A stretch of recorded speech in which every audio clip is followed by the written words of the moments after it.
Is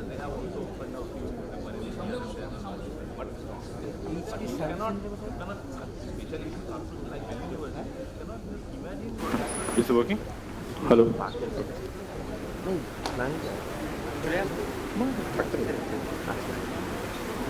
শুরু হচ্ছে 20 minute time প্রথমটা না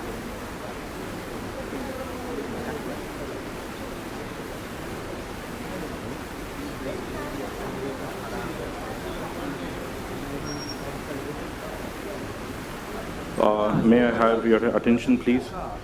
I kindly request everyone to take their seats so that we can begin the session.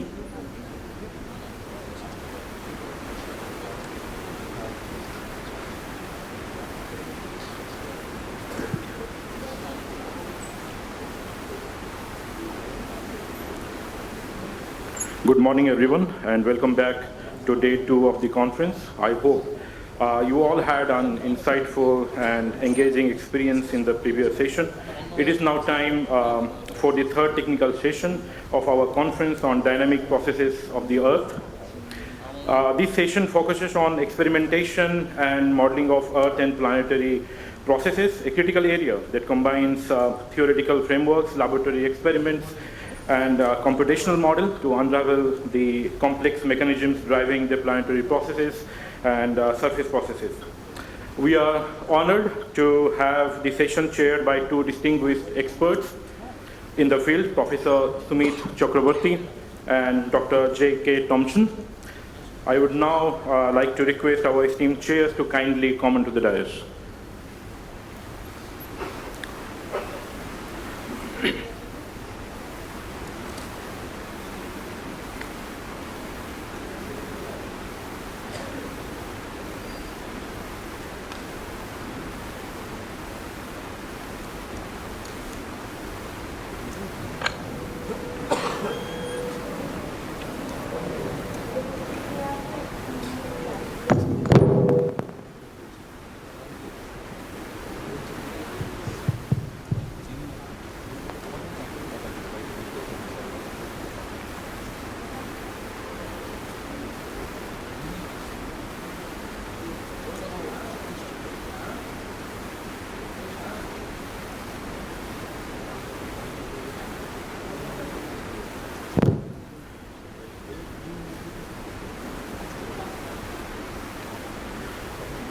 I now invite our students to come forward and present flower bouquet to our session chairs.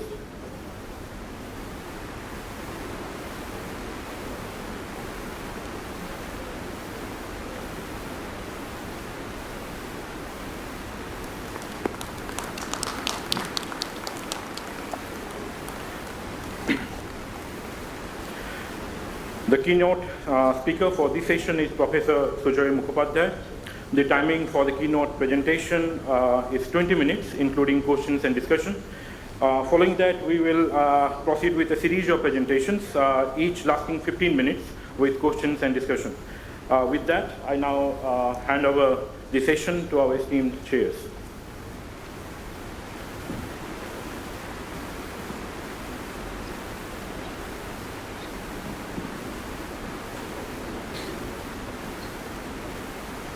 Hello, do you hear me? Yeah. So, welcome everybody to the session on experimentation and modeling of Earth and planetary sciences.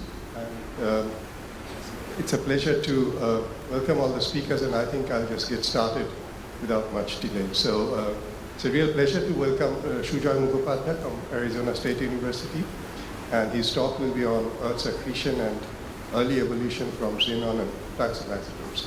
Sujoy, please.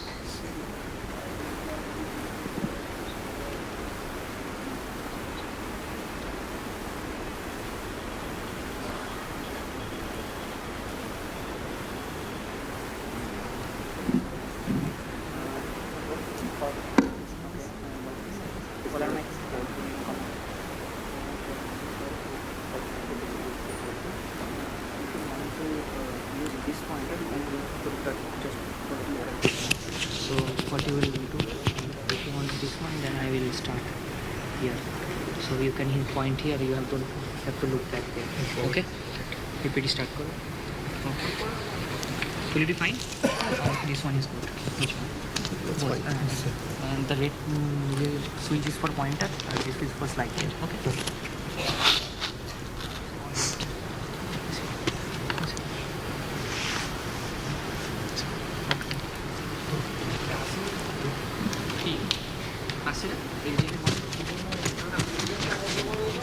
DPE चालिए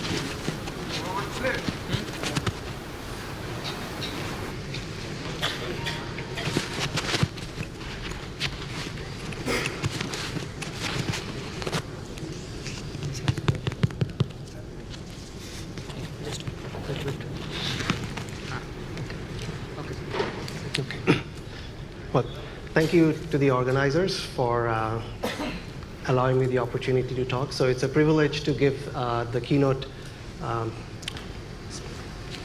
presentation in honor of Dr. Shah. Almost 30 years ago when I was a student in presidency, I never imagined that I would be here speaking in his honor. But thank you. So today I'll talk about xenon isotopes, and you will see that in the title I put tungsten in parentheses because the work that we have done involves both xenon and tungsten, but given the time constraints, I'll primarily focus just on the xenon. And this work had been done in collaboration with Professor Francis Nemo at University of Santa Cruz. So with that, let me just get into what the outline of the talk is going to be. So I'm going to first tell you about xenon isotopes, why they're useful and why they're particularly helpful in looking at early Earth processes.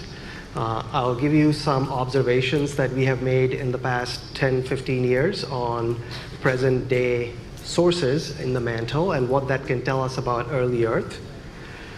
And those observations are the motivation for the modeling work. Okay. And the modeling work is done to look at how we can explain the modern day composition of the mantle in terms of understanding when the moon formed, the rate at which the mantle was differentiating and partially melting early on, particularly in the Hadean. And I'll focus on three things in the modeling work. The first is the timing of the moon formation. So there is a fairly big debate about the timing of the moon formation. It's somewhere supposed to be 40 to up to 220 million years after the start of the solar system. If these later ages are correct, then that poses a problem for a lot of the dynamical models for formation of the moon, because it means you have to keep a lot of big bodies around in the solar system that late, and dynamically that's quite challenging. The next thing I'll do is, in context of the model, what can we learn about the distribution of volatiles after the formation of the moon, meaning how were these volatiles distributed between the interior of the planet and the surface of the planet or its atmosphere. And because xenon is a gas, it's particularly helpful in terms of tracing this process. And lastly, I'll focus on the Hadean mantle processing rates. So by processing rate, I mean the rate at which it is undergoing partial melting, Hadean magma generation rates, and crust formation rates. So the first introductory topic is the stable isotopes of xenon, and there's a lot. There are 9 stable isotopes of xenon. And 4 of these we call to be primordial, which means that they're not produced by any processes on Earth. The Earth inherits these isotopes, and that sets the abundance and isotopic compositions of these 4 isotopes. And then on top of that, we have another isotope. The Earth also inherits this isotope. It's xenon-129, but it's produced by radioactive decay of iodine-129.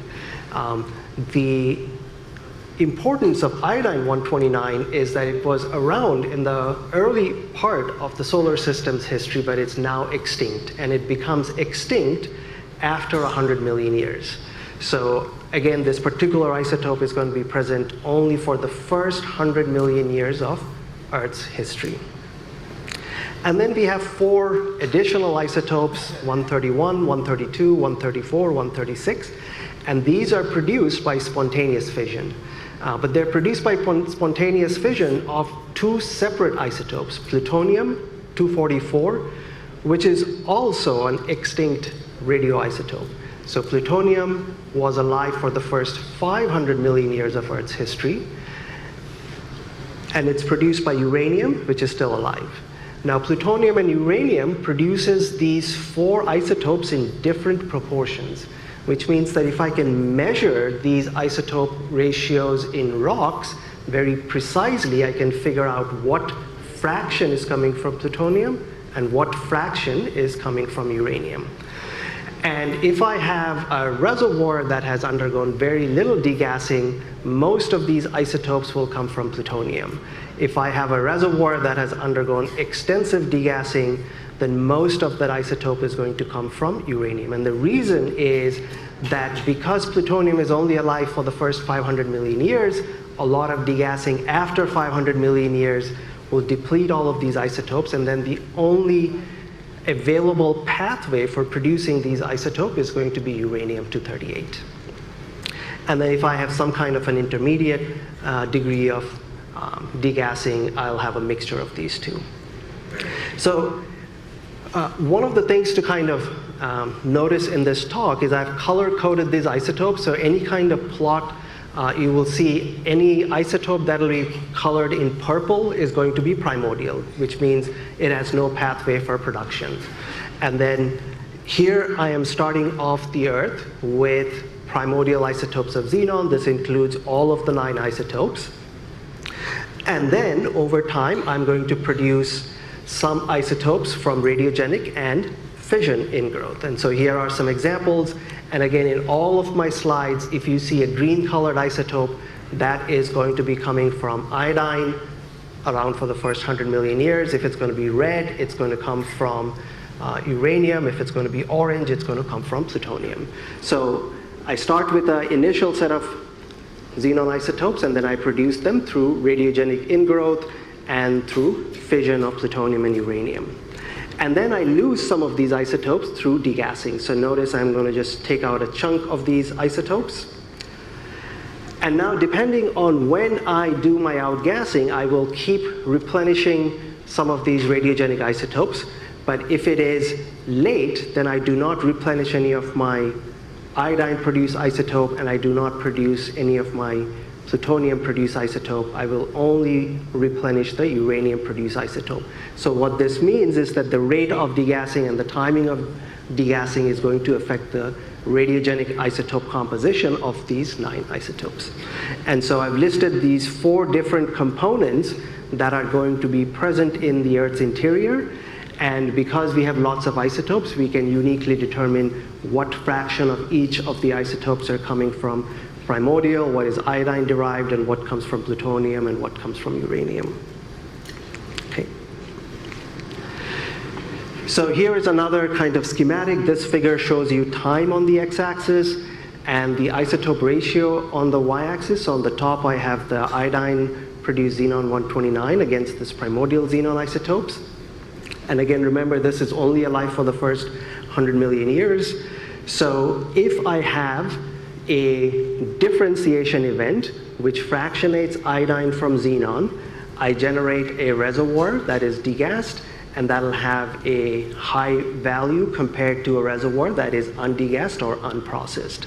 But after 100 million years, even if I have any additional differentiation or fractionation, I'm not going to change the ratio because the isotope is no longer alive, it's dead. So after 100 million years, the only thing I can do is I can potentially decrease this amplitude of variation between the 2 reservoirs by mixing them up. But I cannot increase the isotope ratios anymore. And in the bottom panel, I'm showing a long-lived system like either plutonium or uranium. And for uranium, for example, I can have uranium-xenon fractionation, and that uranium-xenon fractionation could have happened a few 100 million years ago. And so it has the ability to keep producing these more radiogenic values compared to something that is unprocessed or less processed. So the bottom line is that I have an element with 9 isotopes that has multiple pathways of production, some very early on, some that are ongoing. And because I can measure all of these 9 isotopes, I have a tool that basically tracks the entire history of the Earth in very high resolution. So extinct radionuclides are really powerful at looking at early events because of this ability to figure out what was happening in the first 100 million years, because they have a lot of resolution.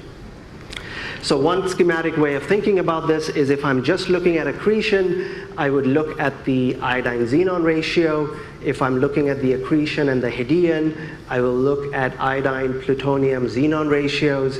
And if I'm looking at processes that are going from the Hadean to the present, I will look at plutonium, uranium, xenon because of the timing constraint. So again, 100 million years, 500 million years, and then this plutonium, uranium, xenon system is sensitive to modern times.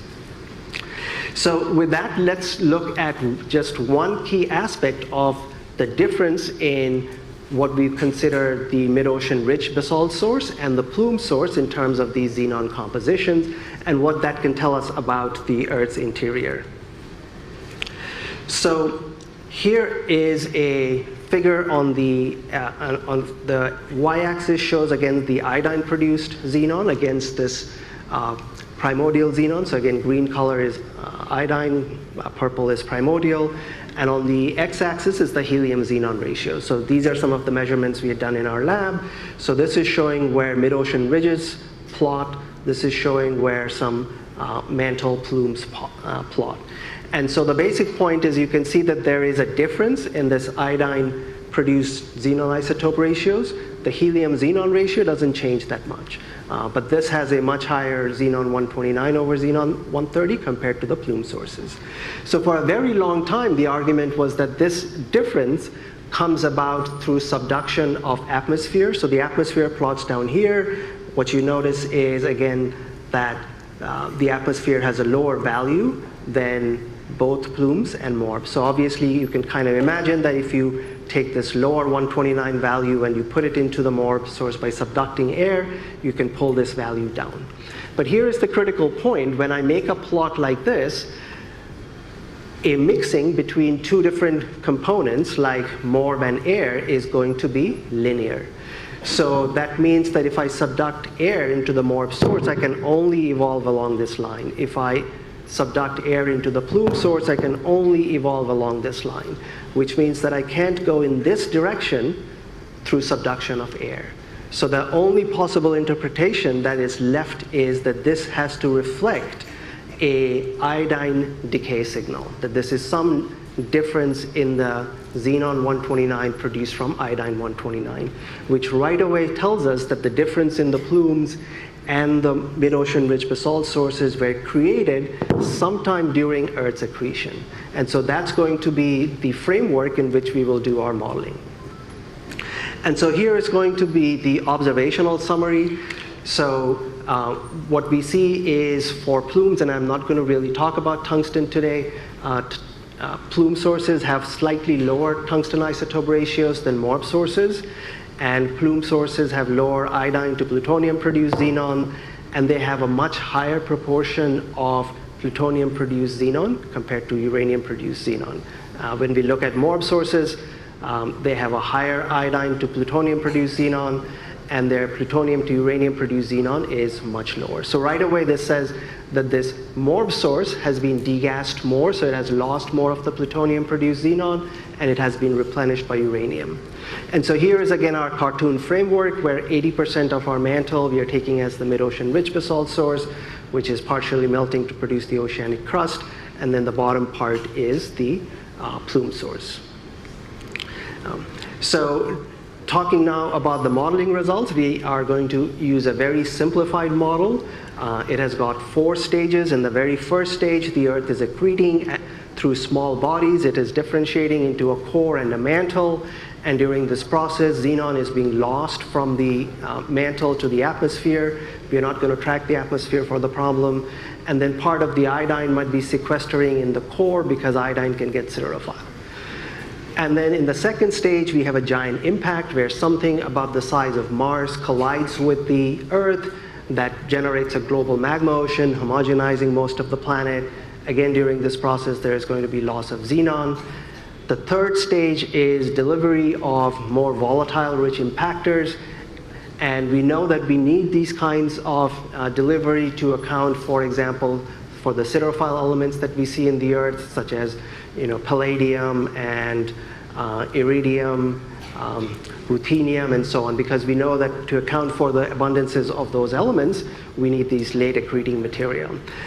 In the context of our model, what we will assume is that those small impactors only get added to the morph source. And then once the accretion is over, we switch over to a more plate tectonic style process where the mantle loses xenon by partial melting. So in the context of the model, we don't really talk about it as plate tectonics, but you should know that this is partially melting as opposed to having a global magma ocean. So there are lots of free parameters, such as how much xenon is being lost in each of these stages, what is the degree of equilibration between the metal and the silicate, what is the rate at which the planet is growing, when the formation of the moon is happening, and what we are trying to do is kind of solve or constrain some of these parameters given the modern day observations that I have summarized.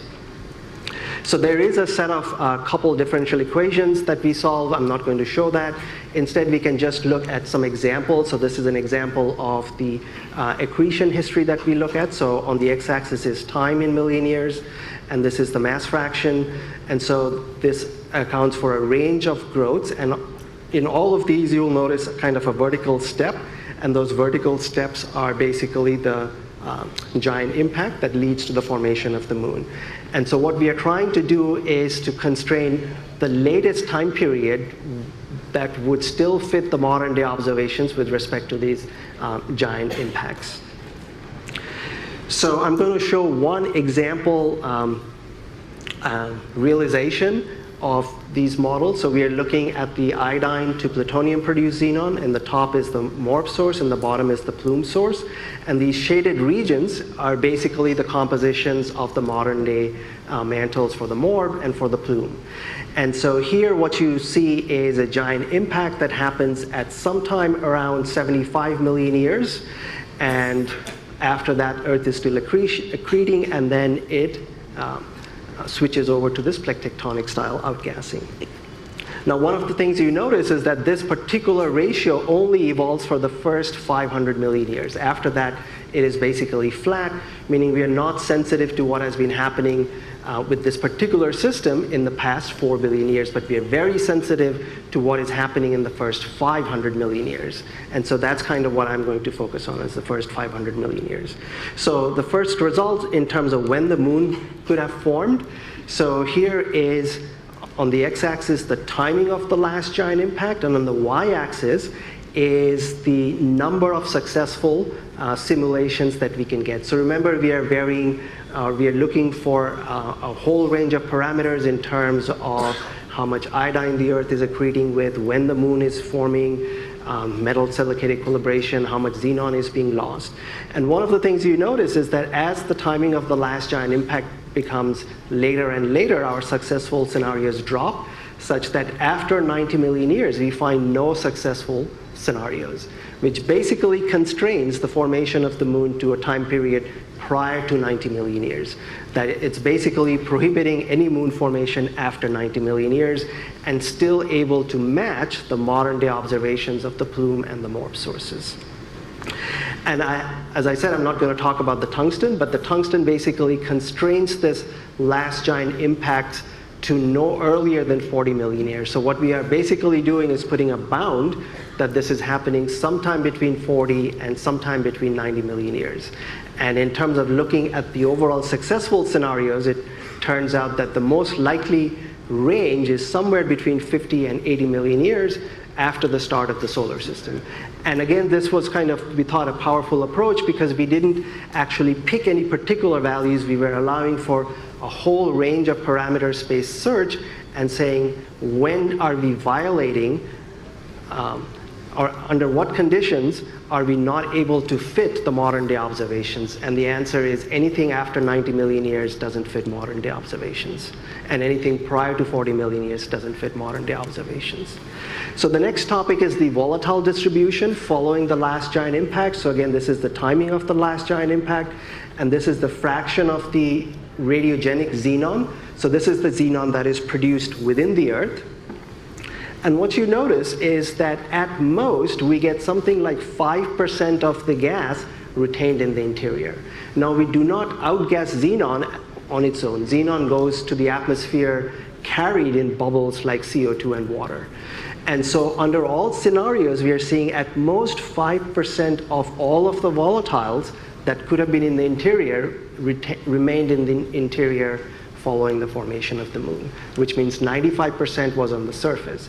If you look at the modern day world, things like carbon, 90% of the carbon is actually in the interior. So that must be a history following the formation of Earth's accretion or following the formation of the moon. And then lastly, I'm going to talk about the processing rates only in the Hadean, the first 500 million years. So these are example scenarios that fit, again, the modern day observations, and what we are seeing are processing rates being 7 to 10 times higher by the time the Hadean ends. So processing rates are, again, the degree of mantle that is partially melting. And the next figure shows you the timing of the giant impact and the fraction of the mantle processed by the end of the Hadean. So even for the 85-90 million year last giant impact, we find that by the end of the Hadean, at least 60% of the mantle has now been processed by partial melting and therefore has lost its volatiles. So what does this number really mean in terms of so much mantle being processed? So this is enough to produce almost all of the modern day continental crust. Here is an example. So there are uncertainties as to what the degree of partial melting is. We assumed it to be between 20% and 10%, and we took an oceanic crust that is somewhere between 10 kilometers and 20 kilometers thick. So what this would mean is that by the end of the Hadean, you would have produced at least enough oceanic crust to resurface the whole Earth at least 10 times and maybe as much as 30 times. So this is a voluminous amount of magma production that is going on by the end of the Hadean. And so with that, I'm going to conclude that the moon formation was prohibited after 90 million years, and most likely it happened prior to 85. That at least 60% of the Hadean mantle had seen partial melt extraction by the end of the Hadean. And this is enough magma generation to resurface the whole planet with oceanic crust at least 10 times. And that enough mantle is being processed and enough magma is being generated to produce the entire mass of the continental crust by the end of the Hadean. So thank you. Thank you, Sridhar. Thank you particularly for giving an excellent introduction to xenon isotopes. I think that's very helpful for the students and everybody else with a question. We'll take one quick question.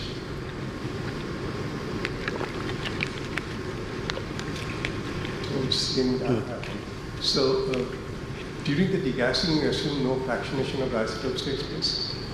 Yes, during degassing, we're assuming there is no fractionation of isotopes. And the rationale for that is that because we are looking at isotopes that are produced by radiogenic decay, any kind of delta level fractionation that might have been produced by the degassing itself would be quite small compared to the overall signal that we are looking at. So it's much smaller than It's much smaller, yeah. That's useful. Yeah. Thank you. I have one question. Yeah, can the same analysis be performed on shocked minerals? Sorry, can you? Shocked minerals. Can the analysis be done on shocked minerals? So yes, you can do the analysis on the shocked minerals, but you have to know something about the history of the material that is shocked to then kind of interpret what you are looking at. So for example, you can start looking at shocked material from the moon, but you have to know like when that shock event happened to understand something about whether that shock might have reset some of the isotopes and then replenished some other isotopes. But in terms of the measurements, yeah, certainly they can be measured in shocked material. Yeah. Thank you. Okay. Thank you. Thank you, Professor Sujay.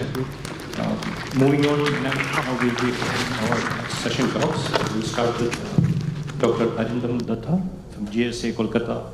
So Dr. Arindam will be talking on correlation of Raman spectral parameter and mineral phase chemistry from ordinary chondrites. So I welcome Dr. Arindam to deliver the talk.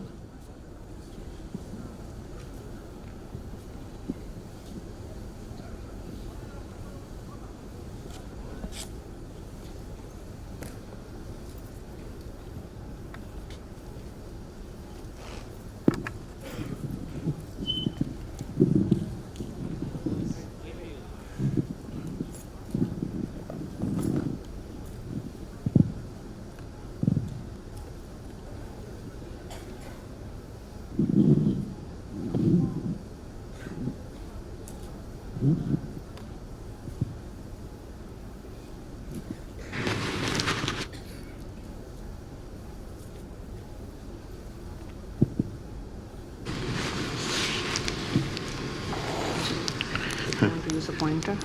This is the for changing button and it is for pointer. করার জন্য যদি আমার মনে হয় ওদিকে তাকাবেনই না better এটা তো আমি এই পয়েন্টারটা অন করে দেবো আপনি এখানে করে সব কিছু করে দেবেন better Thank you.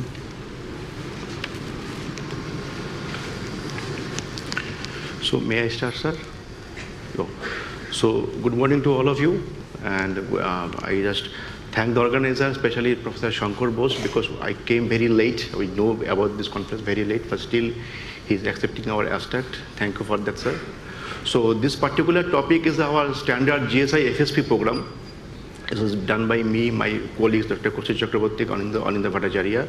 So what we actually try to do here, basically the objective, if you see, we have some of the chondrites of our GSI own collection. So we have taken some of the samples and we try to correlate this, their XMG, the mole fraction of olivine for this pyroxene also, orthopyroxene especially, and to correlate them, their Raman spectral parameter, whether they can be fitted and this can be applicable to our normal terrestrial rock of their same equivalency.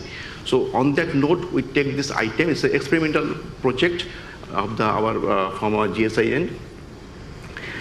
And now, before we go to the details of what we have done or what we have got, so basically this we have selected the chondrites of variety or chemical and petrological types of different, and they all are ordinary chondrite. As you know, ordinary chondrite basically of H, L, and LL type of their chemical constants.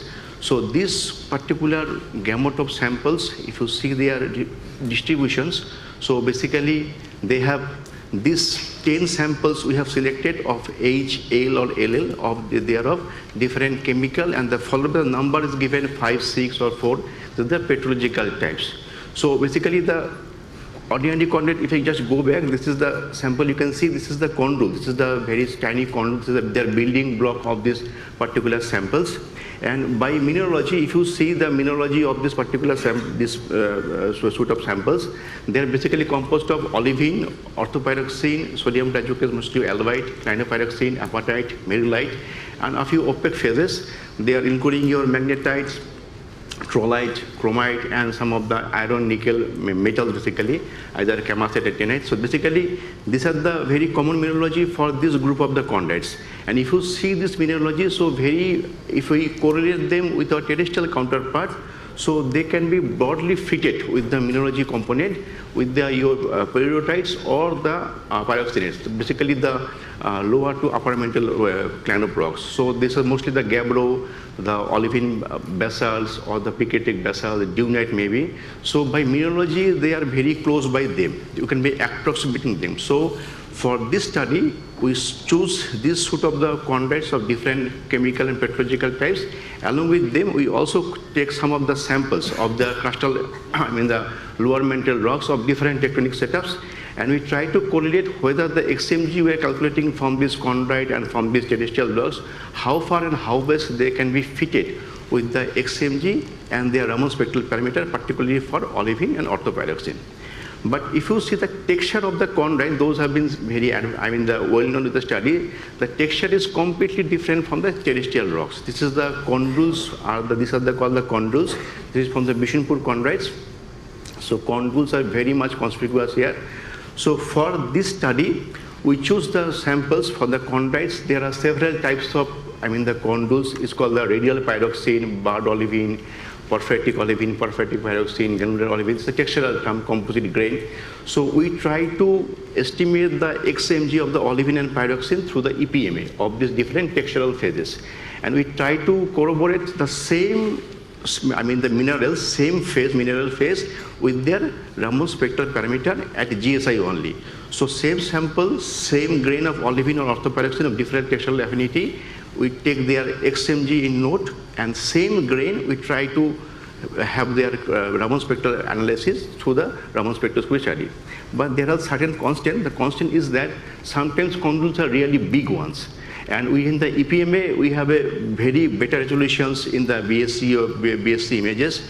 Those are lacking in the Raman. So the phase we're analyzing in the EPMA, those are the phase of different chemical, there's a variation in the chemistry in the XMG content. So sometimes we are not able to pinpointing those points in the Raman, but we try our best. We try to fix those locales where this EPMA has been done. From the same sample, we try to get the Raman spectral parameter of the olivine and the orthopyroxene for the study. Now, there are certain constants also. Say, if you see this petrographical evidences from the chain which is LL3, then Mirzapur which is L5, and the Bori which is L6, from L3 to L5 to L6, there's a certain change in the condule distributions. As the petrological types increases, the condule size and shape, they are generally vanishes. If you see from chain put samples, the condules are very much conspicuous. But gradually in the Mirzapur L5 and L6 in the Bori, the condules are almost diminishing with the matrix. And moreover, these two samples are shocked also. Shock means they have been undergone some shock metamorphism. Shock metamorphism also can control the change of the mineral phases from the olivine, orthopyroxene. They might have been transferred to the high pressure polymer also. So this constant we have to take into consideration while we are calculating their XMG and their Raman spectral parameter. So whether these minerals are shocked or unshocked, this has to be taken into consideration prior for their analysis also. So with this constant, we gradually go forward for the olivine first. So as you know, olivine has around 36 vibrational modes in the Raman spectral parameters. So it's not possible to take all into the account. So we take this, we call this a Fermi doublet. This is the 856 and 820 are the two most prominent peaks for the olivine. We take into consideration them, and their difference is known as the omega, which is the 36 centimeter inverse for these particular minerals. And apart from that, we also take two another auxiliary peaks. One is the 920 and 966. We'll come to this account also. So general trend for this chondrite samples, which are the equilibrated one. So we gradually see, we calculate their XMG and the peak shifts. So we can see that there's an increase of this omega value, this value of difference of their two prominent peaks, the Fermi doublet peak 820 and 856. This peak shift is gradually increasing with the increase in the XMG for the olivine, for the chondrites. Now, apart from the chondrites, the terrestrial counterparts which we take into consideration from different tectonic setup, like from the marble from Meghalaya, then from your different basalts of Saurashtra, ophiolates from Andaman, then from your some of the high MG olivine from the Tulkala complex. So different techniques that we take into consideration. We gradually take their Raman spectral parameters and the XMG in correlations. Now we take into account these olivine grains for these meteorites of our own choice, own list, and this terrestrial sample, and we try to corroborate them with the already published results of your Wang et al. 2004, and Moore and Enemy 2008. They have used the same setup, the same chondrite of differentiated chondrite and undifferentiated chondrites and other samples also to calibrate how far, how best this can be used in the space mission. So now for our study, for the rock we have selected and the chondrite samples. So this is for your that 820 peak for the olivine. So we plot the XMG and we plot the XMG against the 856 of the olivine, and we found there's a well correlation from the chondrite samples as well as the terrestrial samples of the samples of our this normal lower to upper mantle rocks. And again for the 915 and 966, the two secondary auxiliary peak for the olivine, we take the same account for our own sample from the chondrite and from the terrestrial sample. And we found that the correlation is quite good for both the peaks. So for olivine, all the peaks, the correlation of this XMG and that Raman spectral parameter are well correlated. Now, if I plot them, if I correlate this our own data set with the two data of the Modi enemy of 2008 and Wang et al. 2004. So this is for the blue for that Wang and red for your Modi enemy. So if I plot them, so that's some control we have when we compare our own data with these published plots. The question is that if the XMG value for the olivine is more than 0.5, if you see the more than 0.5, so these blue lines are oil fitted. Right? The results of the Modi enemy are oil fitted. But it's below 0.5, then it's devious that it's the blue lines, that Modi enemy lines, the red lines, they are quite deviated from our own results. So there is a marking of 0.5. If it is more than 0.5, the results of the XMG from our calculated samples, so it fits well for this model. If it is less than 0.5, so it is bit deviated from our, the published results, and it's not been well calibrated with the results of the Modian enemy. This is the one constant of the 0.5 for the olivine. Secondly, for the Wang, so we calculate our results and we plot them for these plots of our own XMG value. This is the plots from the Wang et al. 2004. We plot our data. So it's come around the 0.6. If your XMG is more than 0.6, so it is somewhat well fitted or well calibrated with the published results of the Wang et al. And it is below 0.6, so somewhere it get deviated from our own, that results we have from this published data of the Wang et al. So 0.5 to 0.6 is our control for the XMG for the olivine, which suggests that after these values, there is some deviation for the olivine to being calibrated well with the published results for the particular for normal terrestrial rocks as well as your chondritic samples. Now for the orthopyroxene, the case is a bit different. Orthopyroxene have different vibrational mode. So we take into consideration of these four bands. One is the 334, then one is the 665, 687, and last one is the 1014. So depending on that, we calculate the same procedure, the same mineral, we calculate their XMG from the EPMA and Raman from the different peaks, different vibrational mode, and we try to plot them. For the orthopyroxene, the data are not as calibrated as the olivine. They are bit disoriented or not fitting in the linear equation. So this is the one case they are fitting in the linear equation, but most of the cases, the values of the XMG gradually decreases when they are Raman peak spectral values. They are also decreases from one point to another point with the decreasing trend. So they are mostly fitted in the lines, not in the lines, either in the parabolic equation or bit scattered in your binary plot.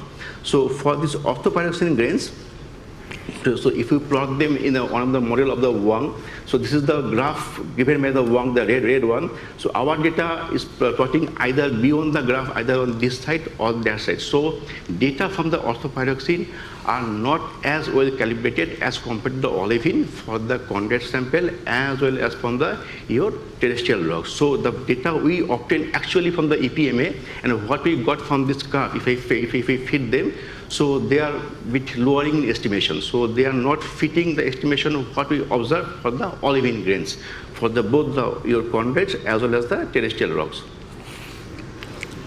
So the question comes here. So whether we can hypothetically propose this our work or this type of experiment in an unmanned planetary space mission, where we can send us.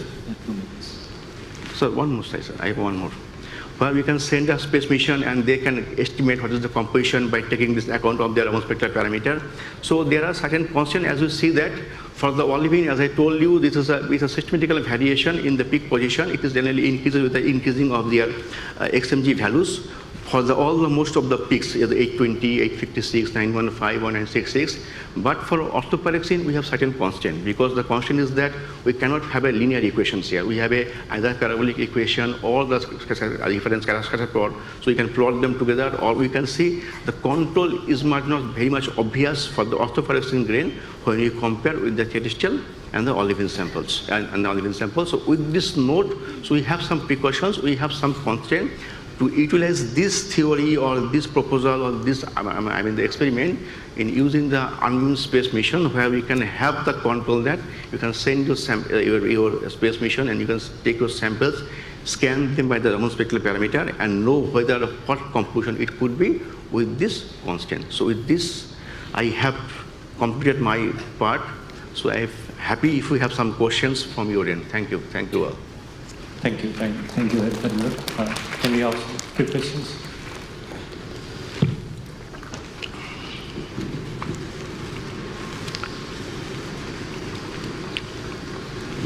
So Arindam, it's an excellent talk. Just curious to know that your Raman shift versus XMG values of olivine, there are some values plotted in the very low XMG region. Yes, sir. 2 or 3 plots. This one, I think.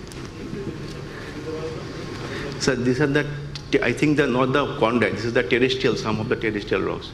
They are the phyletic. I hope these are this one, sir. Phyllate bearing chondrite from the Turtur killer. Now in the other plot. This plot, this one. It's two, left-hand side, left-hand corner. These two. Yeah. These are not, sir. These are phyletic olivine, not the phosphatic olivine. That's why they are. These are not the chondrite sample. They are terrestrial sample, sir. Terrestrial sample. Thank you. I have a question. So, first of all, if you have your microprobe data, why are you relying on Wang et al. or the other study? No, sir. Actually, sir, they have done for the both differentiated and undifferentiated clan. We are only dealing with the undifferentiated rocks, the chondrite part. So that's why we have to compare how the results we have, whether they are matching with them or not, just for a check. But I think on the mineral, it's the mineral that controls the spectra, right? So if you're measuring your own mineral with a microprobe, that's much more robust than any general correlation that they may have had. Now, we can measure directly, no issue. We are proposing that if we get some samples, which is the unknown samples, we only have the Raman scan of the peak. Whether from the Raman scan, we are able to know what the composition it could have based on the XMB. That's our proposal for the space. Try to develop your own calibration is what I'm saying. Yeah. That can be done. That can be definitely done. But we are checking our results with them because they're the published results. So we try to do that. It's a good first. Yeah. Thank you, sir. And lastly, I have seen one small slide. So GSI has a repository. It's a new repository, newly launched. It's a very good one. So I request all of you to please come forward to our GSI headquarters building in Kolkata and come and visit this repository of GSI collections. Thank you all. Thank you, Dr. Thakur. We move on to the next talk by Bappa Mukherjee from WIG Dehradun, machine learning assisted crustal velocity proxy in northwestern Himalaya.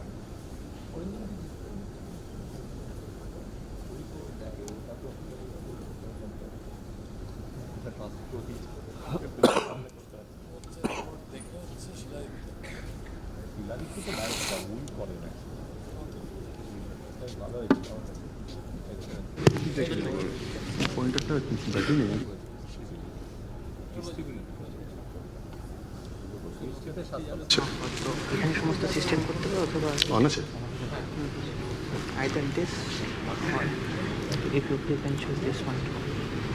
ঠিক আছে পেনটা থাকুক ওখানে এটা দিয়ে pointer এই দুটো দিয়ে চেঞ্জ হয় ঠিক আছে এটা তো পয়েন্টার না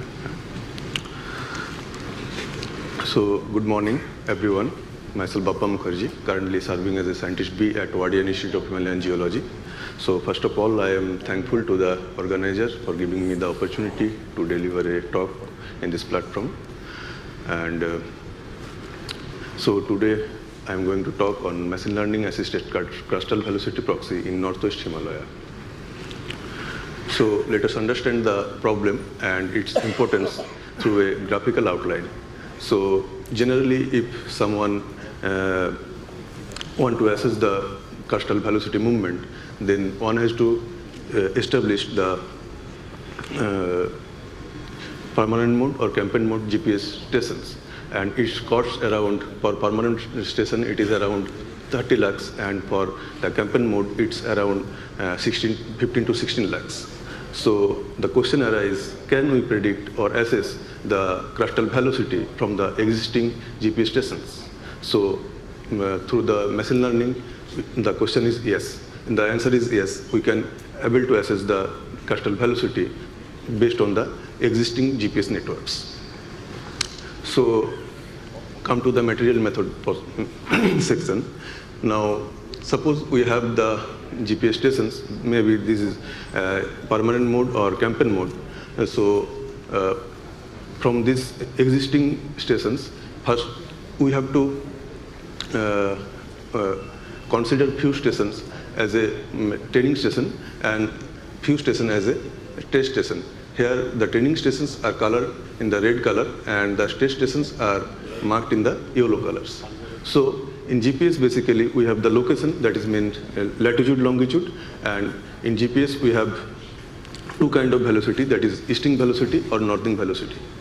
So here in that particular case study, I have utilized support vector machine, Gaussian Poisson regression, and artificial neural networks. These are the three machine learning approaches. So our objective of the study, so these are the already available existing networks, and we want the velocity at our desired location. This is marked in the green color. So through the machine learning models, we have to feed the latitude and longitude as the input, and the velocity, that is easting velocity or northing velocity, as output. And then we have to train the models, and then after that we have to feed the latitude, longitude only, mean the position of the test networks to test our machine learning models. And then once we get the satisfactory level of accuracy during training and testing, then we have to feed the desired location, that is virtual location, virtual GPS stations, and then we can predict the velocity at the virtual locations. So now move towards the case study. So in that case study, I choose the location, basically the northwest Indian Himalayan region. And northwest Indian Himalayan region basically contains 4 Indian states. These are Ladakh, Jammu Kashmir, Himachal Pradesh, and Uttarakhand. So this is basically our available data sets. That is data courtesy from the Jiang et al. And we are having total 1,271 data sets in this study area over the Tibetan Plateau and its surroundings.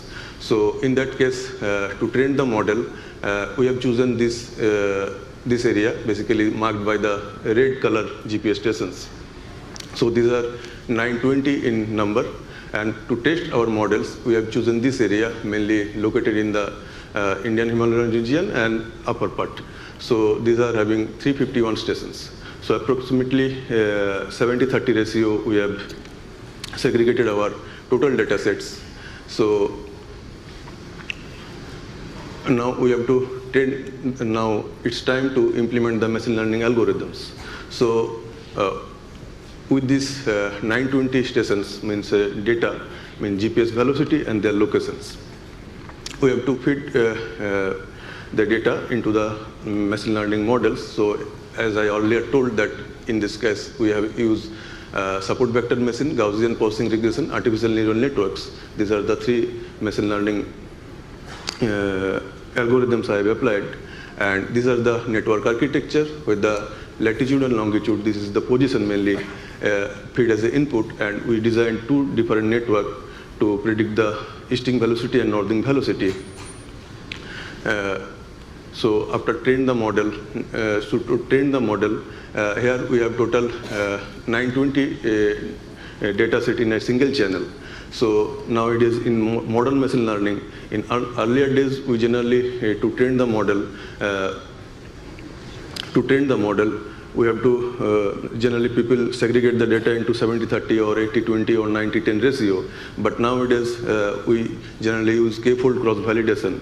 Here, the entire training data set has to be divided by a number, means here total 9 groups.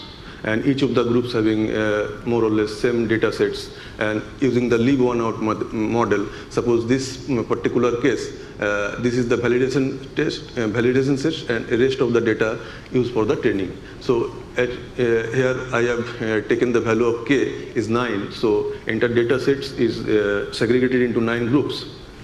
So at a time around 100 data is used for validation and rest of the data used for testing.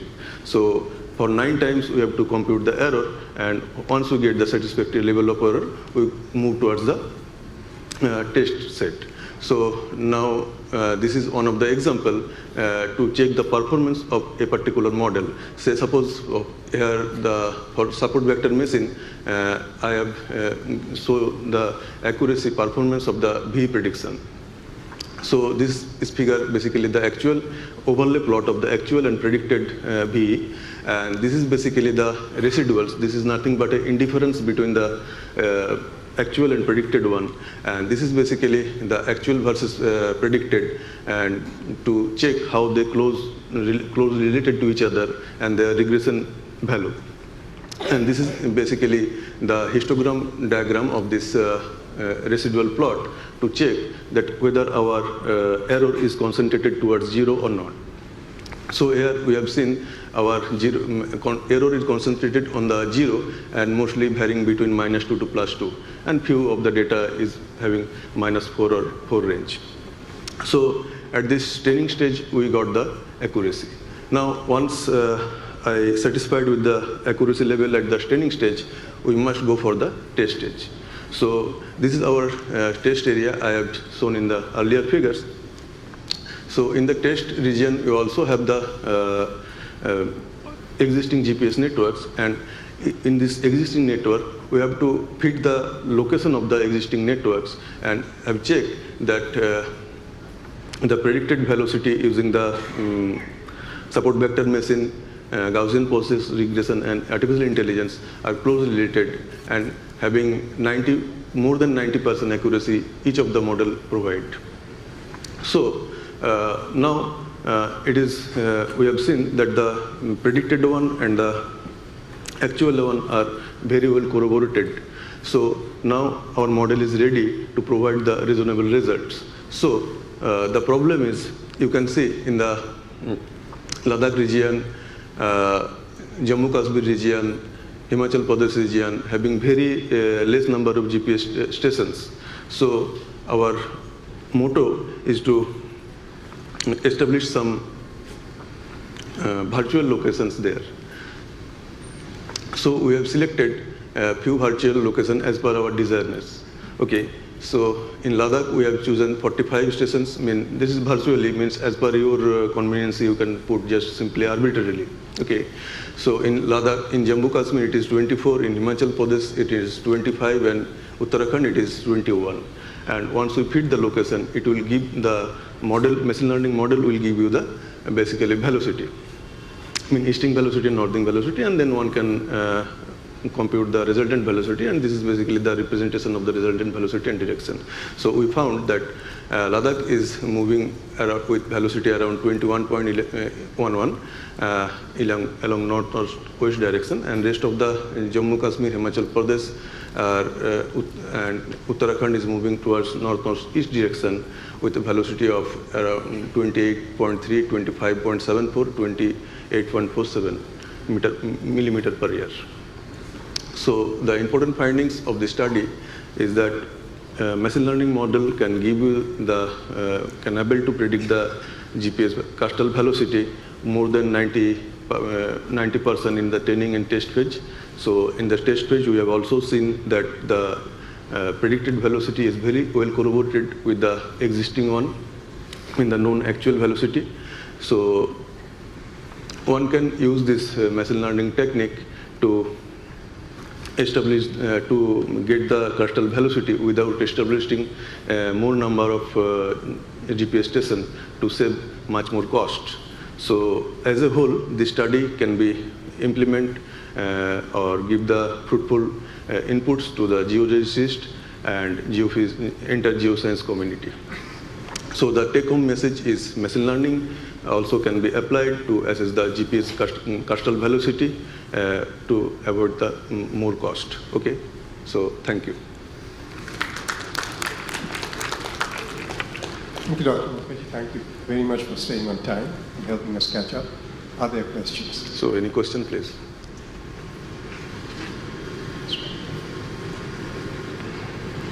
Thank you for the talk, sir. I have several questions actually. Yes. My first question is, as SVM and ANN give pretty much better results, do you think any ensemble of both of these could provide better results than each of them done separately? No, there are several machine learning methods. Okay, here I have applied only 3 ones. There are total 7 and 8 I worked on. So it is not that a particular model will give you always the same better result. Okay, I mean in our data ANN give you the better result and your data ANN give the better result. It is not like that. In machine learning, in our hand that model is there and there are several hyperparameters which I have not discussed over here. So this is also in your hand. So how you utilize it. Okay. So it is not concludable that a particular model can be always better.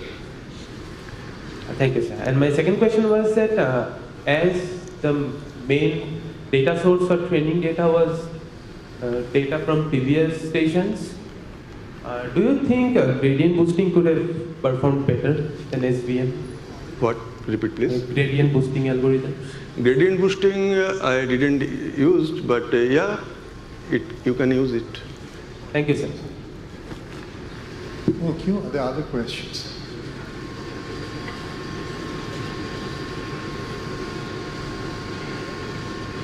Not. Thank you very much once again. And I hand over to. Thank you. Thank you, Dr. Bhatna. So the fourth talk is by Dr. Chinmay Haldar from Wadia. So I invite Dr. Chinmay to deliver his talk on the crust and upper mantle beneath northwest Himalaya. So Dr. Chinmay, please.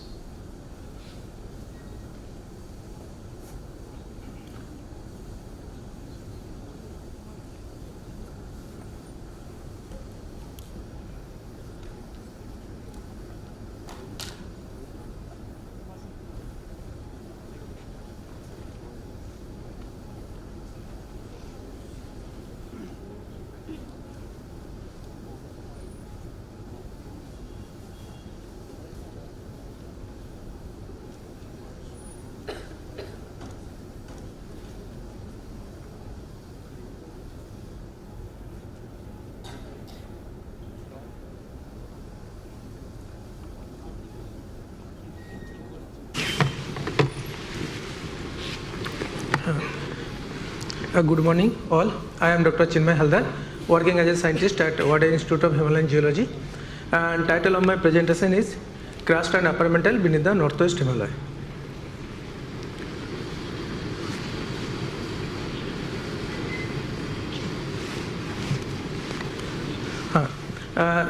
This is the internal structure of the Earth. As you know that the Earth is composed of different layers. Outermost layer is crust, then mantle, and inner core and outer core. When any earthquake is nothing but the seismic energy which is released, released in form of seismic wave. And this figure shows the focus of the earthquake, where the earthquake occur or the fault is occurred is called the focus, and point directly above the epicenter is called epicenter.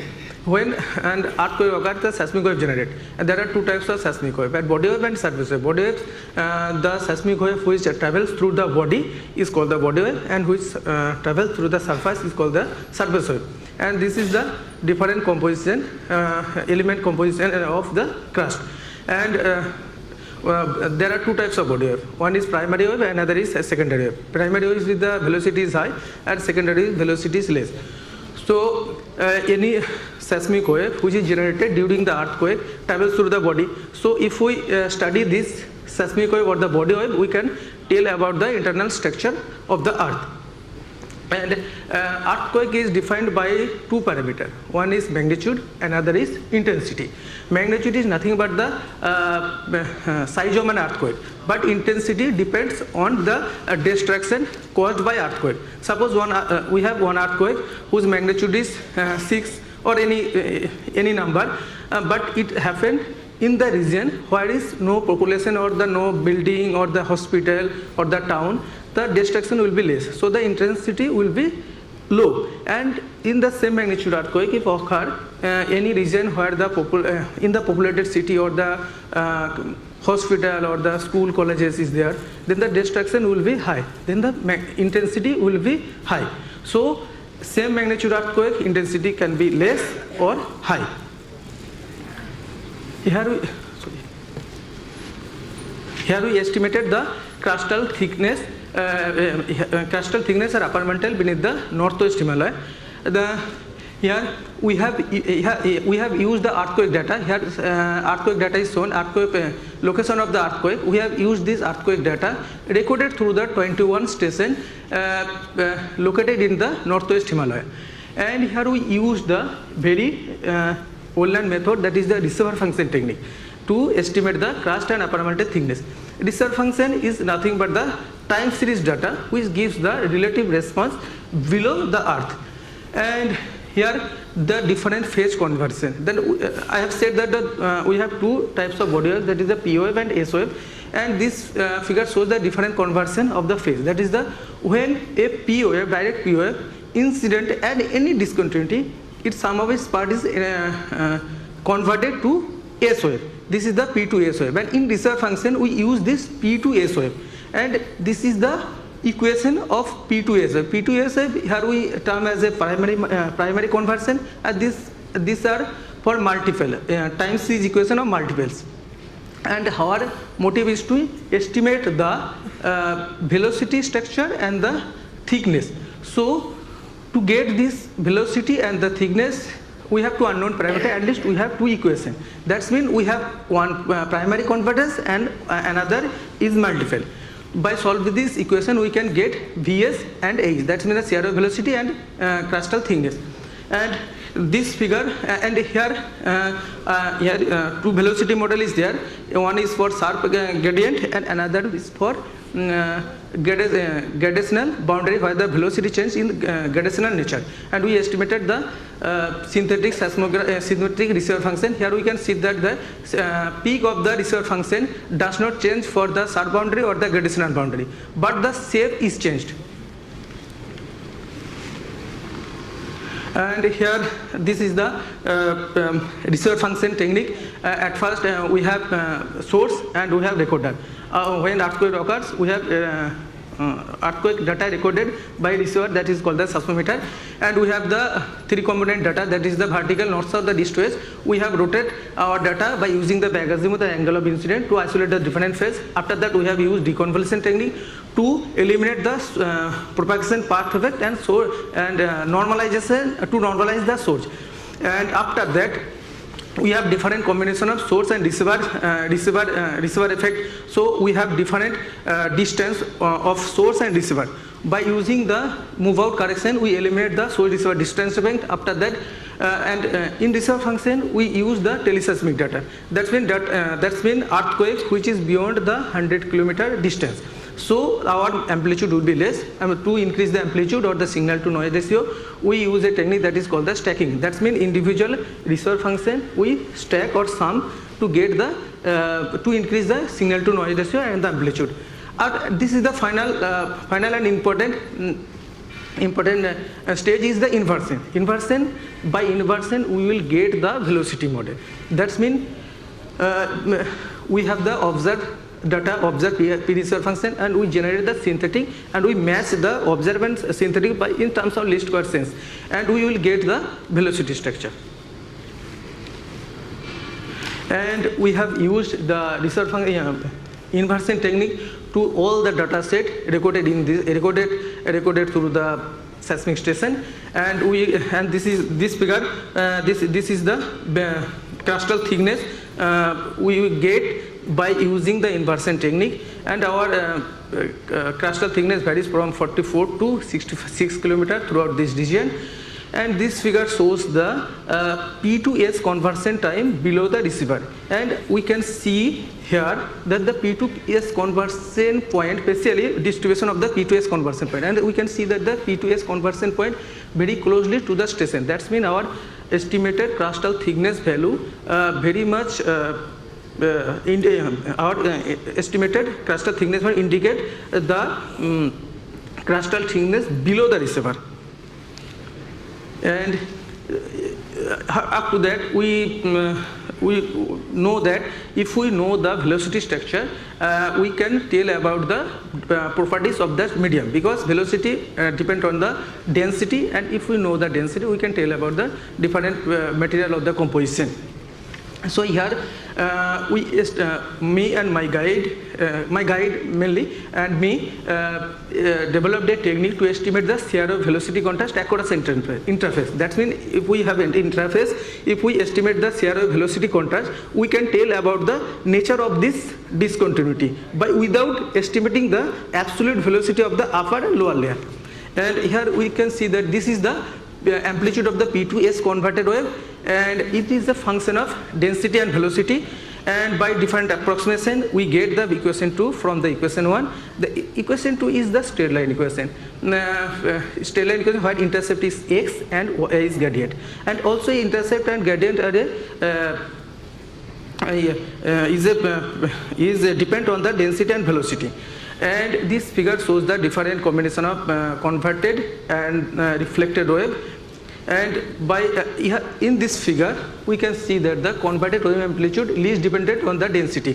So by further assume, we will get the x equal to 2 delta beta. That's mean if we have the intercept, we can tell about the shear of velocity contrast across the interface. Here the synthetic example of our technique. We have generated the receiver function by using this velocity model, where the shear of velocity contrast is 0.5 km per second, and we generated the receiver function techniques by using this velocity model, and we pick the amplitude and we plotted here by equation 2, and we get the intercept, and the shear of velocity contrast will be the half of this, and that is 0.52, which is closely matched with our initial velocity model. It is also works for the gradational boundary, but in general we have anisotropy and diffing effect in any discontinuity, so we have to eliminate the anisotropy effect or the diffing effect. So here we in the presence of anisotropy or diff, the seismic energy will be there in the SH component, and the SV and SH component of the receiver function has the phase lag 45 degree. So if we eliminate the anisotropy effect, we have to shift the SH component by 45 degree and removed or subtract the amplitude from the SV component. So we can eliminate the anisotropy effect. And we have here applied this procedure, and we got the shear of velocity contrast and is matched with the initial velocity model. And we have also eliminated the diffing effect, but here shift should be 90 degree. And we applied this technique to the observed data set to estimate the shear of velocity contrast. Here we have shown the 3 examples, and this is the shear of velocity contrast across the study region, and here shear of velocity contrast across the region varies from the 0.4 to 1.3 km per second, and the high value may be indicate that the in the lower crustal level maybe the fluid or the low velocity zone is there, and this figure shows the receiver seismic distribution in the study region with the depth, and this is the seismic distribution with the latitude and longitude, and surfacial earthquake distribution. And here we simplified the number of earthquake with our simplified velocity model. Here we can see that the most of the earthquake concentrated on the low velocity layer. So here we propose that the low velocity layer may be due to the presence of fluid, and so the low velocity layer, which is trigger the pre-existing fault to generate the upper crustal earthquake. We have also estimated the upper mantle discontinuity. Here upper mantle discontinuity means the discontinuity which is occurred at 410 km discontinuity and 660 km, and this is occurred due to the phase transition. And we have estimated the receiver function, and this figure shows that the P2S conversion time for the 410 km, and the black line shows the P2S conversion for the 660 km. And the early this is the receiver function image. We generate using the CCP stacking technique. CCP stacking technique is in general case we stack the receiver function, individual receiver function which recorded in a single station, and we stack it. But in case of CCP stacking, this is the common conversion point. This is here we have stacked all the conversion point, all the individual receiver function whose conversion point closely phased. So we can tell about the boundary nature of this discontinuity. And this figure shows the conversion point of the P2S and 660 km beneath the station. And here we can see that the early arrival of the 410 km, P2S conversion time for the 410 km discontinuity. So the mantle transition zone is thick in this region. So maybe the temperature of this region is low with respect to the ambient temperature, and the subducted Indian crust reach up to the upper mantle discontinuity. Dr. Chinmay. Thank you very much. Thank you so much, Dr. Chinmay, for holding within the time. So any quick questions from the audience?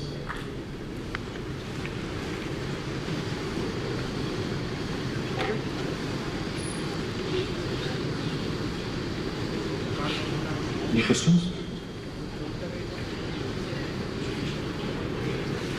So thank you for the talk. I have a question to clarify things. So in your equations for VS and VPPS, they look the same. Is there a difference between them? Equation? At the very beginning, when you introduced the equations. This one, sir? No, at the beginning. At the very beginning of your talk. Yeah. So Sir, this is minus sign, this is plus sign. Sorry? Sir, this is minus and this is plus. Oh, thank you. Okay, thanks. Other questions? So, thank you very much. Thank you.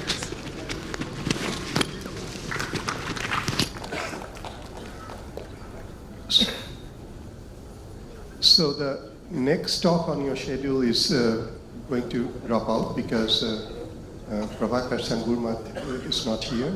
So we'll move on to the next talk. And as a result of that, we gain some time and we'll have a 10-minute tea break after the talk, so we can look forward to that. But before that, Priyadarshi Chaudhary.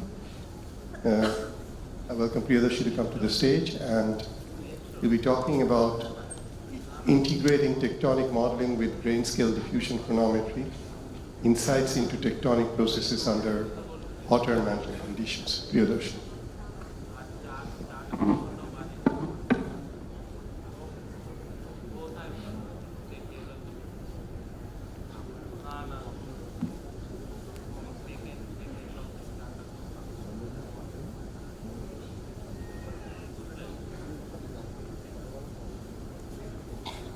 Where is that too?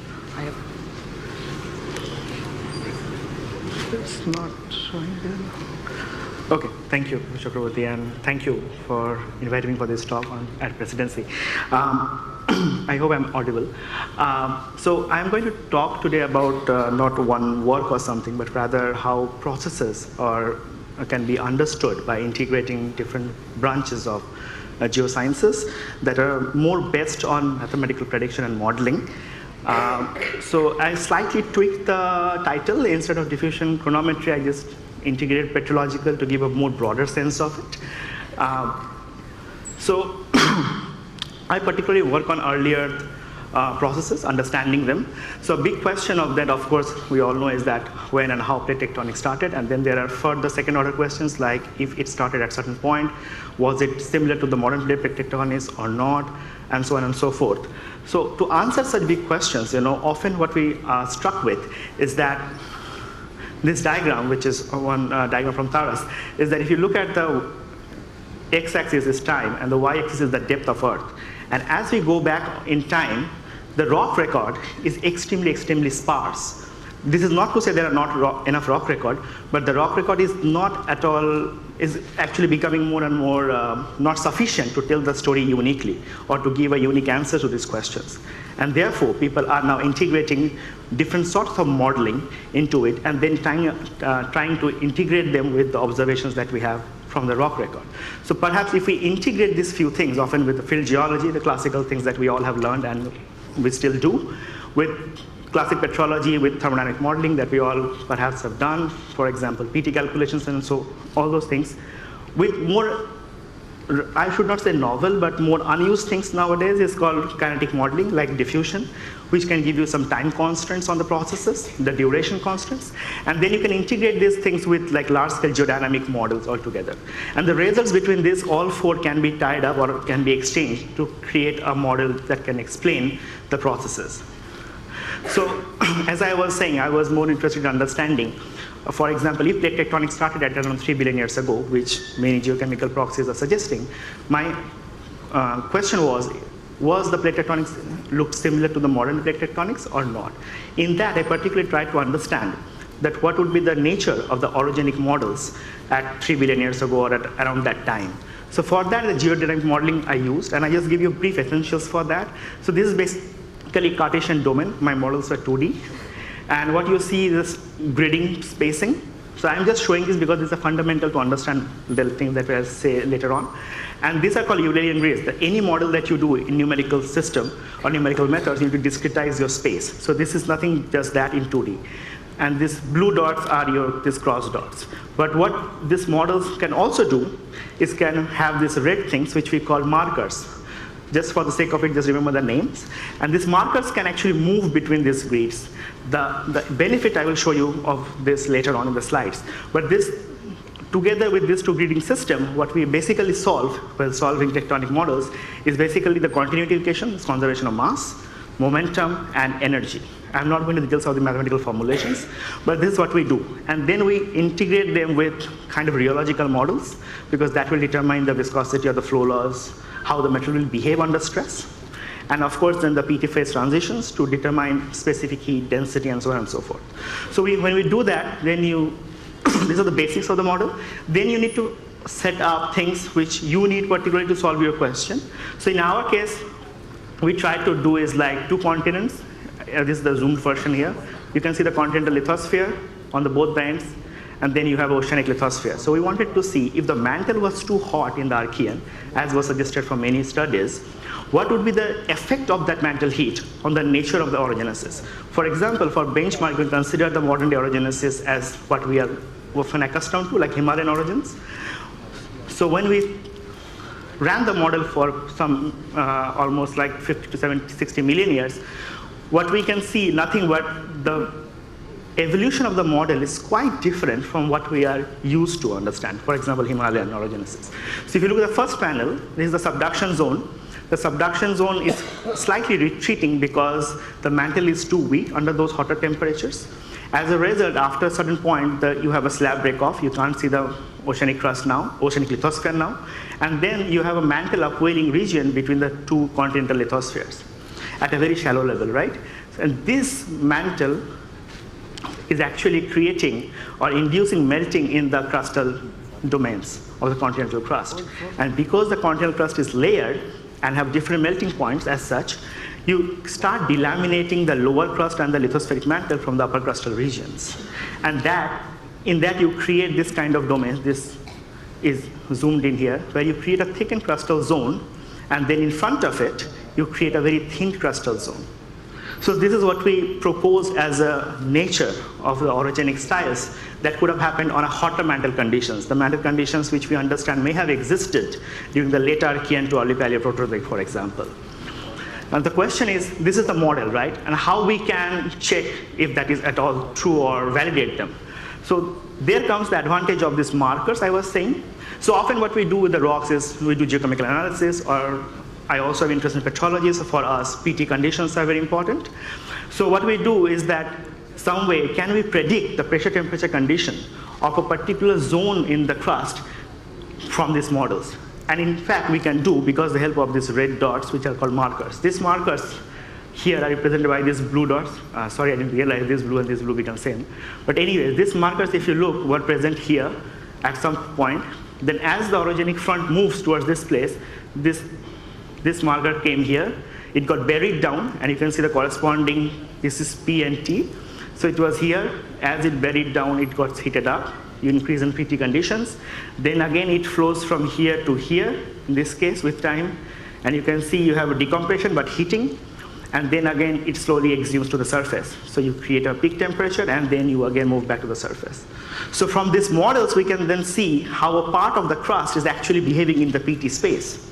And now you have a proxy which you can check against the rock record. If you have an appropriate rock from appropriate time, and if you can get the PT path, the question is, do they resemble these things what we get?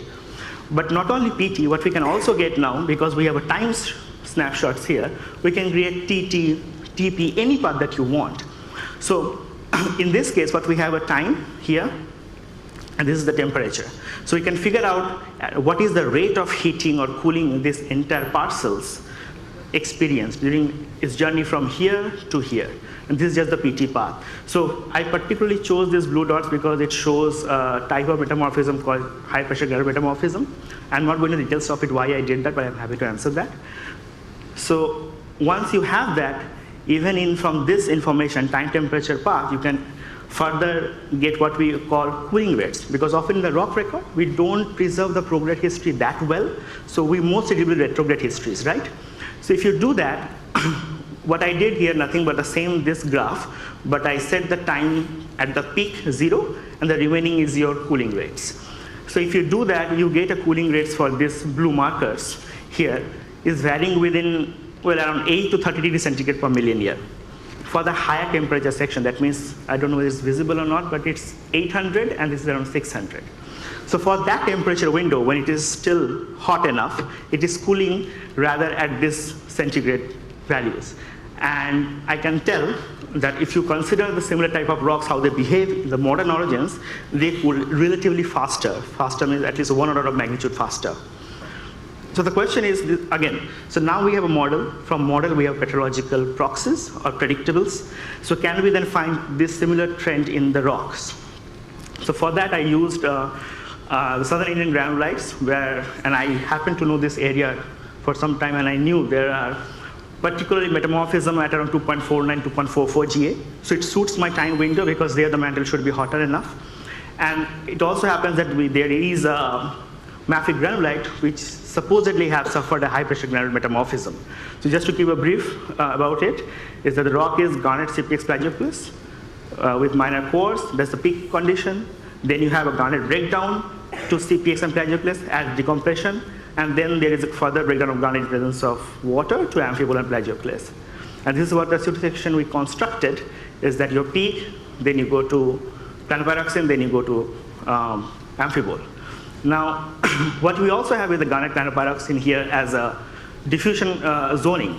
So if you look, this is garnet, this is planopyroxene, and the profile is measured along this yellow line.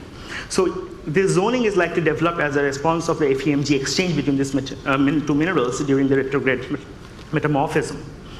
And when we try to fit that, I'm not going to details of diffusion modeling, but when you try to fit that, we figured out this rock particularly may have cooled from 800 to 650 degrees centigrade within 5 to 30 degrees centigrade per million year.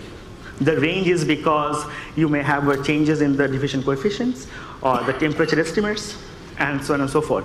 So if I now integrate these things, the cooling rates that we obtain from the rocks from southern granular terrain are in the order of 5 to 30 degrees centigrade per million year, and the high pressure granulites, by the way.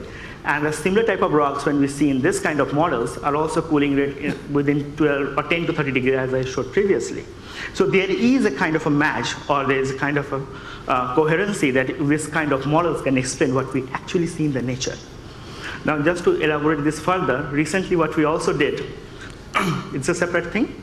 So we are looking at, for example, how subduction may have started spontaneously on Earth, and that is a big question again. And people are unable to solve so far that can it occur spontaneously as a function of mantle temperature. We try to attempt to seek an answer for that, and I'm not going to deal for that, but what I can show you is that you start a model with lithospheric thickening, then dripping, and as the number of drips are going and increasing with time, these drips are actually cooling the mantle because you are recycling the lower temperature surfacial lithosphere, but not as a form of subduction, but as drips. Then that reduces the mantle temperature and causes the formation of plates, and that plates then start forming incipient subduction zones. But in that model, what we can also see is that you have a drip tectonics dominated for the first half of the models, that is spanning over 1 billion year almost, you can see. And the models that corresponds to a time period, for example, 4 to 3 billion years ago, right?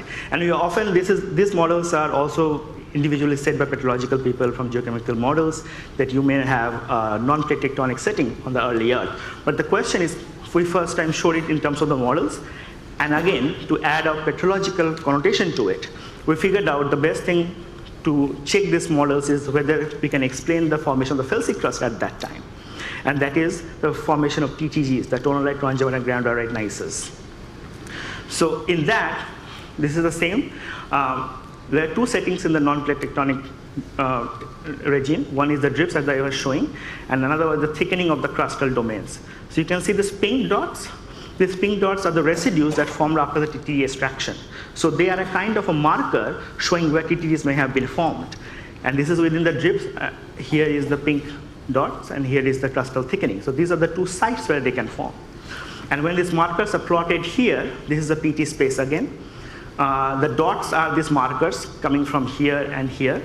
And the fields are the domains of PT conditions that has been extracted from the natural TTG rocks. So these are the work or the data taken from Moe and Laurent in lithos. And when we plotted this marker, the PT conditions of these markers, the melting conditions of the basalts from the models, they fall pretty close on what we observe from the nature. So this again brings a coherency that yes, the TTGs that are forming in this kind of settings can explain the chemical characteristics or the PT conditions of the natural rocks that we are finding in the field. So therefore, we have some sanctity in saying that yes, early to mid-Archean TTGs, which are the earlier TTGs, do not always need plate tectonics to form. They could have easily formed in terms of this kind of tectonic settings. So that was the basically thing to show how we can integrate this petrological and modeling stuff. So I think we should slowly and try to do this where we, of course, individually can do petrology, PT, kinetic modeling, and then zircon I just place as a symbol for geochemistry. Also geochemical tools, and you can integrate, and you can, if we can take the feedback from each of these processes, or the tools rather, then we have a much better understanding of constraining the processes that are particularly occurring far behind in the time, because we do not have often access to the whole spectrum of the rock data. With that, thank you.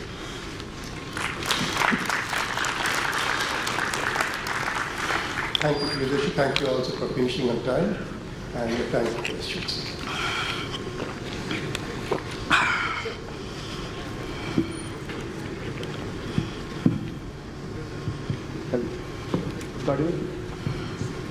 You can just speak, I'm fine.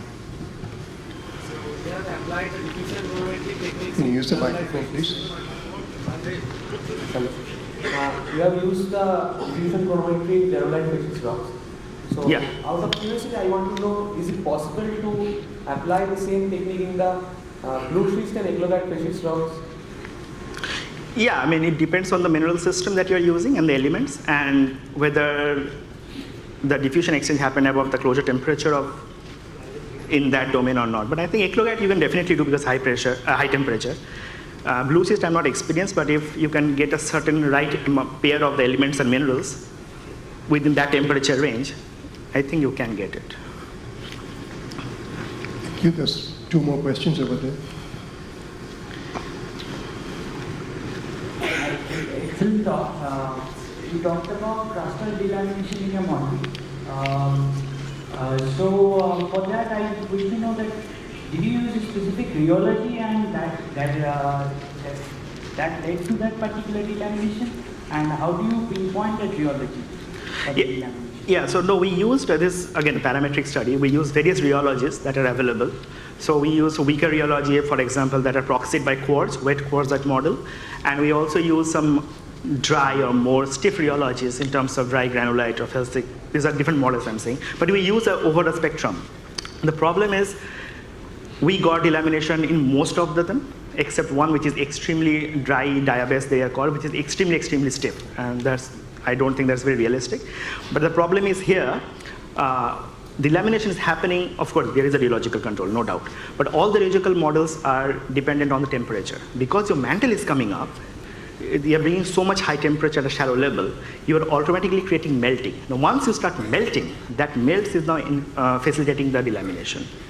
So instead of the dry rocks, the rheology of the melts and the melting temperature also becomes very critical. So as an addendum, you talked about mantle coming up. So is the delamination plume driven, or is there a scope of edge driven convection? Yeah, you don't need plume in this setup at all. I mean, I'm not saying plume cannot drive that, but for here we do not have any plume settings. It's completely driven by the slab movement, so you can consider them as an edge movement. But the plume, the mantle upwelling is coming up because the slab is actually falling faster, and that's because the mantle is so hot, it cannot provide enough resistance to the flow of the lithosphere inside it. Thank you. There's another question over there at the back, and then I'll come to you, sir.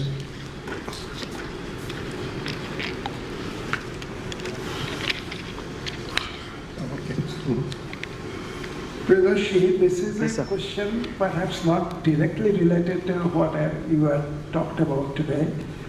I am curious to know, one of the fundamental conditions for the operation of plate tectonics is that the crust must be divided into plates, segmented into plates, instead of being a continuous crust.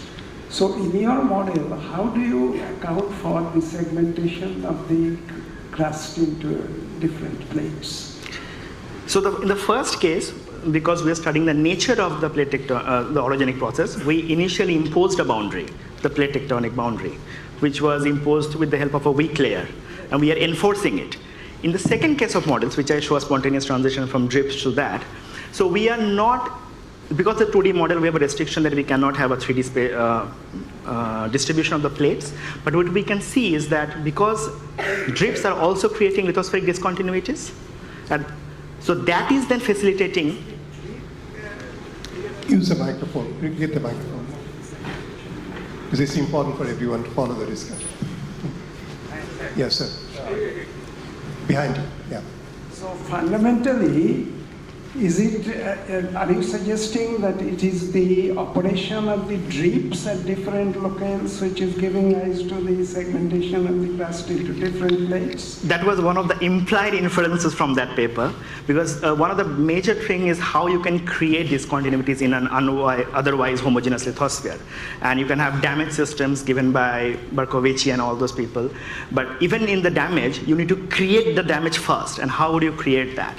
So one of the ways is that because deformation was happening even without plate tectonics, that was intralithospheric, may not be of the same magnitude as we see today. The nature was different, more distributed strain perhaps, but still you have you can create lithospheric discontinuities. And the question is now whether that can act as a seed for the failure of the lithosphere. Now from the model perspective, they are showing it is, but still it is a very nascent stage, and to figure out whether that happened or not, we need to go to the field again. But I don't know what is the appropriate rock type because most of the mafic rocks are gone. So that's the challenge there. There was some question at the back, maybe, was it? No? If not, yes, something. Priyadarshi, nice talk. Thank you. I have such a very small query, that is you are showing that you are applying viscoplastic rheology in your model. And you are showing there is a delamination between the lower crust and the upper crust and sort of things. So where exactly, what kind of bulk is it rheological equation applied to the whole bulk of the crust, both the upper and lower, or what you are suggesting? So we are using different flow laws for individual crustal layers, upper crust, lower crust. For example, upper crust we use, and both diffusion, dislocation, creep, and Drucker-Prager criterion has been applied.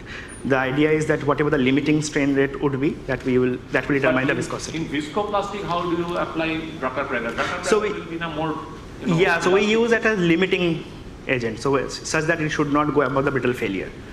Okay. And the lower crust, you think it is behaving in a Kelvin type material, or it's a elastic, partly elastic, like say Maxwell material? So in these models we cannot use elastic because the cores are not that way to handle it at that temperature. But nowadays we can. So we can. Because earthquakes occur at base. Yes. So one thing is also I would say, because these models are, and I think from a modeling perspective, these models are not suitable for studying earthquakes because they are not designed for that. Yes. If you want to do that, then of course you need to have elastoviscoplastic or elastoviscous models, that kind of thing. So therefore, the only thing that you need to change is how you apply the rheological flow laws, or the constitutive equations. Yeah. Yeah. Thanks, Rheology, it's an excellent talk. So you talked about the tectonics regarding early type of, not the horizontal tectonics in fact, right? Yeah. That's the start of this. So to talk about that, so you said there's a cooling of the mantle with dip, right? So could you quantify that, what rate the mantle? Oh yes, we can. I don't know whether it's there or not. So that's exactly what we did. But I don't know whether exactly that slide I have it here or not.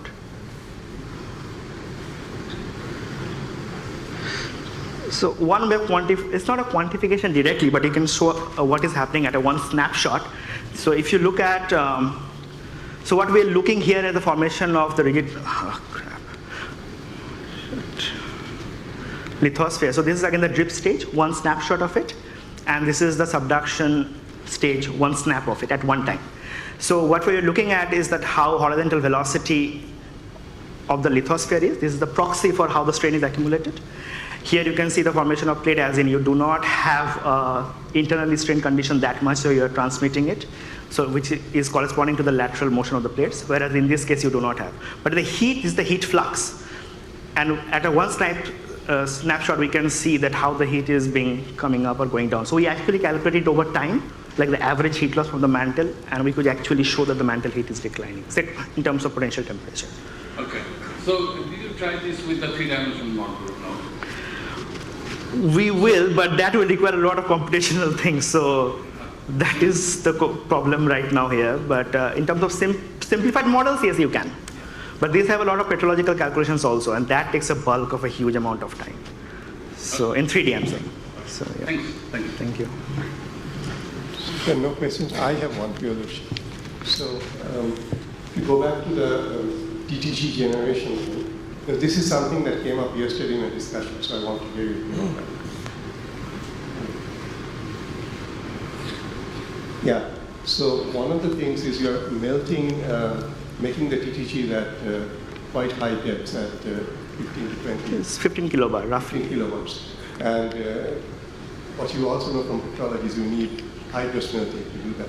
So how do you get the water in that depth without the tectonics? So in that case, one thing is of course the drip. So previously we thought how the water would come, and now we can clearly see the water can be transported through drips even from the surface. But of course, whether to 1.5 or not, that's a question, because we do not have direct evidence for that.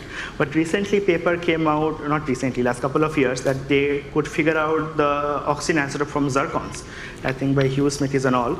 And they found there was some mantle signature on the water conditions. So delta 18 oxygen value is very close to 5.5.